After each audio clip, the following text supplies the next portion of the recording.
It started with a whisper. Not a loud one. Not even a real one. Just a sound too soft to hear but too sharp to ignore. Like a thought that didn't belong to Nellie Gray. The wind hissed through the trees as the old bus creaked up the path toward WORMROOT Academy, a school so hidden it didn't appear on any map. Thick gray fog hugged the ground. Moss grew over windows like green bruises. The building looked less like a school and more like something that used to be alive. Nellie sat alone in the back seat, staring through the smeared glass. Her pale hands gripped her suitcase. She had only one, packed by someone else. Her aunt had barely spoken when she left her there that morning. "Your mother went here too," the woman had said, lighting a cigarette with shaking hands. "The school fixes girls like you." Nellie wasn't broken. She was haunted. Ever since her mother died, she'd heard things, saw things. Her therapist called them episodes. But the whispers weren't in her head. She was sure of it. The dorm room smelled of old rain and books no one read. Her bed stood in the corner, low to the floor. The wooden boards underneath creaked like something breathing slowly deep down. Dusty pictures hung on the walls, students from long ago, their faces smudged, their eyes scratched out. That night, as the other girls whispered about curses and rules and ghosts with no feet, Nellie lay awake. Her eyes didn't blink. Her ears strained. And there it was again. WHHHRK. A faint scrape. Beneath her bed. Like fingers dragging across the underside of the floor. She leaned over the edge of the mattress. The space underneath yawned black and empty. Cold air licked her face. She reached down, breath tight in her chest. Her fingers touched wood. Tap, tap, tap, tap. Something tapped back. Nellie jerked up, heart banging like a drum. The room was still. The other girls were asleep. She stared at the floor. No one else had heard. No one else ever did. In class the next morning, the teacher spoke in dull voices as if afraid of waking something. Every lesson was a whisper. The students were warned not to go near the chapel, not to open windows after dark, and never, never, to peel up the floorboards. Nellie raised her hand. Why? No one answered. Only the girl next to her leaned in and muttered, "Because that's where they sleep." Who? But the girl didn't say. The second night was worse. The whisper came again, louder this time. Nellie, not from a dream, not from her head. It rose like steam through the cracks in the floorboards. She pressed her ear to the wood. Something moved below. A voice like wet leaves rasped. "We remember you." She scrambled back, clutching her knees to her chest. The whole floor trembled softly like someone was crawling underneath it, circling her bed. A plank near the foot of her bed pulsed. Bump, bump, bump, as if a heartbeat throbbed beneath it. Then silence. Until she heard it, a faint child's voice, almost kind. "Want to see what your mother left behind?" The next morning, Nellie snuck back into the room during breakfast. She dropped to her knees and ran her fingers along the warped floor. The plank that pulsed the night before felt loose. She pried at it with a broken ruler. Crack. It lifted. Underneath, there was no crawl space. Just blackness and a ladder made of bones. The air smelled like wet soil and ash. She stared down into the hole. The walls were lined with carvings, names. One name made her stomach twist. Agnes Gray. Her mother. That night she didn't sleep. She waited. When the whisper came, closer this time, colder, Nellie whispered back. "I hear you." The floor shivered. And then, the wood beneath her cracked wide open. Hands burst out, pale and thin with too many fingers. A face rose from the dark, small, eyeless, stitched where the mouth should be. The child creature tilted its head. The stitches moved. It held something. A folded piece of paper. Stained, crumpled, but dry. Nellie snatched it with shaking hands. The stitched child slid back into the dark, vanishing without sound. The paper was from her mother. A note.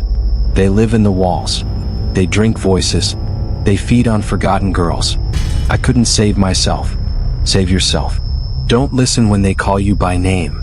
The last line was smudged, written in something too dark to be ink. "WORMROOT remembers." Outside, the wind screamed through the trees. And beneath her feet, the floor whispered again. But this time it didn't whisper her name. It whispered her mother's scream. The next day felt colder, even though the sun never really shone at Wormroot. Gray light smeared across the windows, but it didn't reach the halls. Everything inside stayed dim, damp, and hungry-looking. Nellie didn't speak to anyone at breakfast. The paper from the hole burned in her pocket. Her mother's words repeated in her head like a prayer or a warning. Don't listen when they call you by name. But it was already too late. They had whispered it, and Nellie had listened. After class, she wandered the grounds alone. The trees twisted upward like claws. The birds didn't sing here. Instead, the wind muttered in broken sentences. She walked past the chapel. It stood crooked and silent, draped in vines like something the earth wanted to hide. The big wooden doors were nailed shut, and a small rusted sign leaned sideways in front of it. Do not enter, not for children. But that's not what caught her attention. It was the back wall. Carved into the stone in deep, uneven lines were 7 drawings, childlike, messy. Each showed a figure. A child. No eyes. Just hollow circles. Mouths sewn shut with red thread etched into the stone. And underneath each one, in tiny scratches. I was here. I was quiet. I was lost. 7 figures. 7 mouths. 7 names scratched into the dark stone. That night, the whispers came back louder. Not one voice, 7. All around her bed. In the floor. In the walls. Nellie. Nellie, Nellie, Nellie. Some of the voices were soft and kind. Others were cruel. One just repeated her name over and over like a ticking clock. She pressed her hands over her ears. Go away. But they didn't. Instead, the voices sank lower, like water running down a drain, pulling her with them. In her dreams, she stood in the basement of the chapel. But it wasn't a dream. She woke in darkness. Not in her bed. On stone. Cold stone. She sat up fast. There were candles flickering on the walls, melted down to stubby lumps. Around her, carvings covered every inch of brick. Names. Prayers. Please. Warnings. My name is Emily and I still hurt. Please let me go. We sewed our mouths so they couldn't find our thoughts. Nellie's breath turned to smoke in the cold. Her shoes crunched on brittle bits of old ribbon and bones. Then she saw them. 7 small forms in the shadows. Children. Sitting in a circle. Each had a face like wax and ash. Eyes missing. Their mouths sewn tight with black thread. They swayed gently, like they were waiting for music that never came. One stood. It tilted its head at her. From behind the stitches, its voice slithered into her head, not through ears but through thought. You opened the floor. You let the name in. You heard the dark. Nellie backed away. Her foot slipped. Something cracked under her heel. She looked down. A porcelain doll's head. Split in 2. The stitched child took a step closer. They stole our voices. Now we speak in dreams. We remember your mother. She tried to help us, but she screamed. The stitches on the child's mouth twitched like they wanted to rip open. We never scream. Nellie turned to run, but there were no doors. Just wall. Cold. Endless. And behind her now, the 7 children moved as one. They didn't chase her. They simply followed. When she awoke, she was back in her bed. Her hands were dirty. Her shoes soaked. There were red threads tangled in her hair. She screamed. The other girls stared, wide-eyed. Sleepwalking again? One asked, voice small. But Nellie knew she hadn't walked. She'd been taken. Later that day, she opened her notebook. Inside, a message had been written in jagged, childlike handwriting. So your mouth, so your mind, or scream like your mother. The rest of the day passed like a ghost, silent, gray, aching. That night, she locked her dorm door. She stuffed cloth under the bed. She put cotton in her ears. Still the whispers came. One voice, quietest of all, said. She didn't scream until the thread snapped. From behind the walls, she heard them move again. 7. Still waiting. And Nellie knew the silence would not protect her much longer. Not here. Not in Wormroot. The walls were listening. That's what Nellie felt every time she breathed too loud or blinked too hard or thought something too sharp. She could feel the bricks around her holding their breath, waiting for a secret to spill. And secrets did spill at Wormroot, always in blood, or whispers, or names scratched into stone. 3 days had passed since Nellie woke from the chapel dream, but she hadn't dreamed again. Not really. Not since the 7-stitch children showed her their mouths and their message. So you're mine. Or scream like your mother. Every morning she checked her pillow for thread. Every night she tucked cotton into her ears, but it never worked. The voices found her anyway. Now they didn't just whisper in the dark. They slithered into her head during the day. Left down, door that groans, open it. Your mother left you a scream. Find it. We remember the pain. You remember the name. At first she tried to ignore them, but then something changed. It was during poetry class when the teacher droned on about rhythm and rhymes. Nellie's head ached. Her eyes burned. Then the voice came, clear and cold. Look at the loudspeaker. She turned. The dusty loudspeaker above the chalkboard had been dead for weeks, but now it crackled. Then through the static a sound. Not a voice, a scream. Sharp, broken, too full of pain to be real. But Nellie knew it was, because it was her mother's. The scream ended in a squelch, like a throat being twisted shut. Everyone else kept writing poems. No one noticed. No one even looked up. That night, the scream echoed in her mind like a dripping faucet, steady, maddening. Nellie couldn't sleep, so she followed the voice. Through the hallway, past dormitories wrapped in cobwebs. Down stairwells where light bulbs flickered like nervous eyes. Past doors that didn't appear on maps. Down. The school was deeper than it looked. Eventually she found it, a narrow iron door wedged behind a row of forgotten lockers. It groaned open like a wound splitting. Beyond it the air grew wet. The ground became dirt. Roots dangled like nooses from the ceiling. The walls moaned softly. She was beneath the school now. Deep beneath, inside the crypt. The walls were stone and carved with faces. Dozens. Some weeping. Some screaming. Some with mouths sewn shut. All of them familiar in ways she couldn't explain. They were watching her. And in the center of the room stood a single thing. A mirror. Tall. Cracked. The glass shimmered like cold water. She stepped closer. Her breath fogged the surface. Then the glass changed. It showed her mother. Agnes Gray. Pale. Trembling. Standing in the same crypt.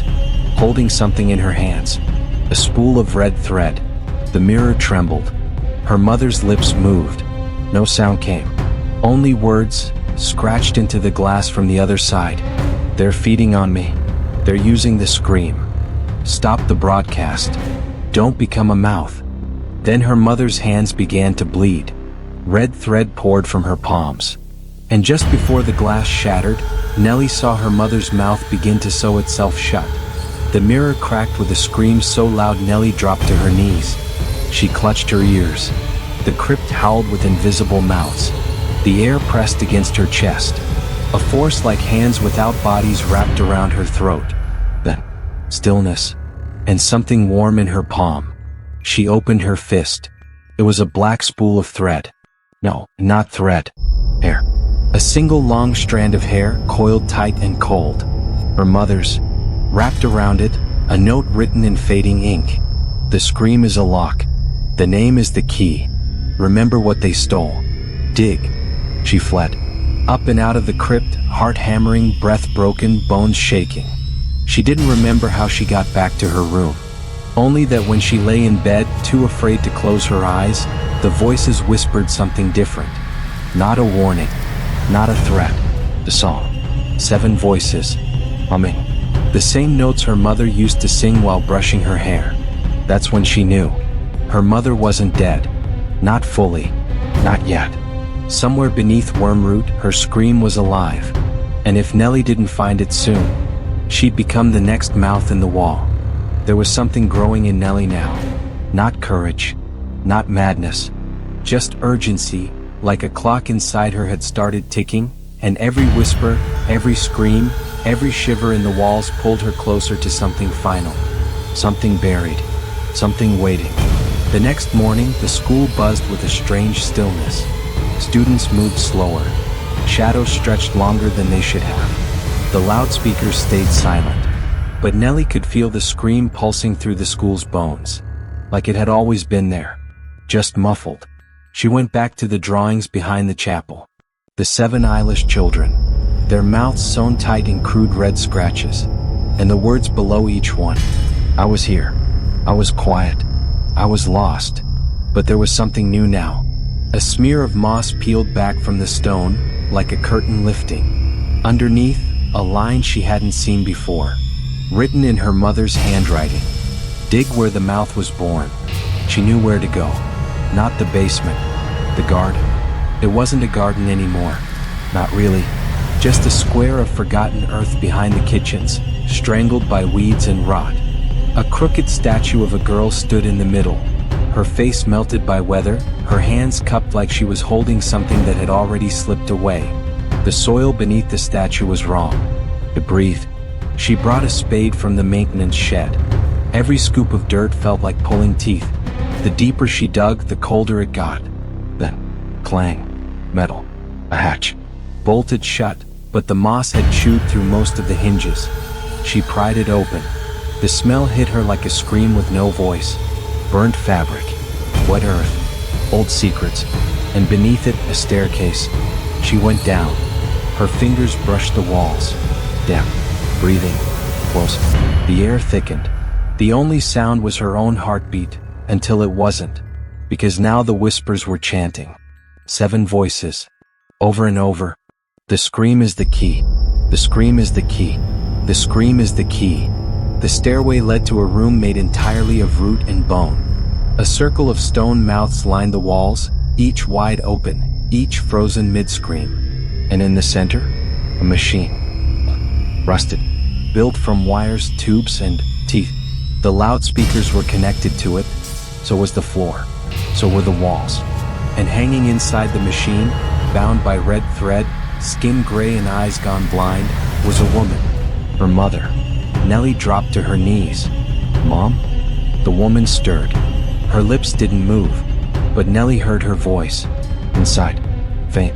Like wind under water. They used me to build the school's voice. My pain feeds the broadcast. They made me the scream.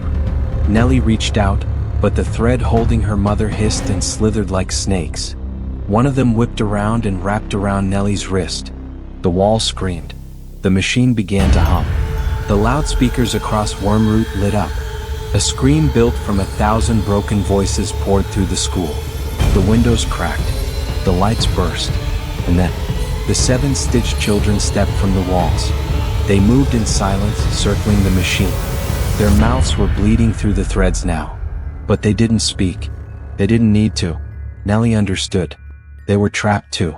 Bound to this scream. Feeding it. Dying in it. She turned back to the machine. There was a dial. 1 word on it. Unspoken. She turned it. Art. The machine shrieked. The red threads burned and snapped. And for the first time in 13 years, her mother exhaled. Not a scream. Just a breath. The children vanished. The walls sighed like something ancient had finally died. The floor stopped whispering.